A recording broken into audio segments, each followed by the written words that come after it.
Hello! So magpapasko na kaya binili ako ng asawa ko nito. Lenovo Legion na Y700 na 2024 na version. Yan, so selyado pa siya kaya i-unbox ko pa lang siya. Sabi, ba talaga yung feeling pag bago eh. So sa loob ng box, so ito na kagad, makikita na kagad natin yung pinaka-tablet. So ang size niya is 8.8 inches. So may cable. Then nandito guys yung power brick. So guys, yan na setup ko na siya kasi wala siyang Play Store kasi China ROM to. So kaya ako to binili guys no kasi tatlo kami. So ito yung Papa tablet, Samsung na 14 inches. Then ito naman yung Mama tablet, 12 inches na Xiaomi. Tapos ito yung baby tablet. Yan, na Lenovo na Y700. Tapos syempre may pinsan na tablet yan.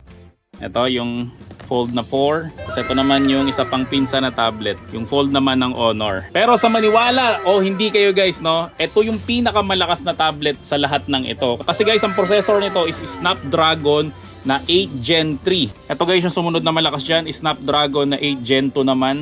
Ito yung 8 Gen 1, tapos ito 8 Gen 1 rin to eh. Tapos ang internal RAM nito guys is 16 GB at syempre ang ROM niya is 512 GB. Ginawa to guys for gaming talaga. Okay, so makikita nyo dalawa yung charging port niya. May Type-C dito, may Type-C dito, tapos meron siyang bypass charging. Ibig sabihin nun guys, so kapag sinaksak nyo siya sa power outlet, hindi nagkakarga yung battery niya. Pinaka-kuryente niya guys ay diretso dito na kaagad. So hindi guys naapektuhan yung health ng battery nito. So matagal ko na tong gustong bilhin.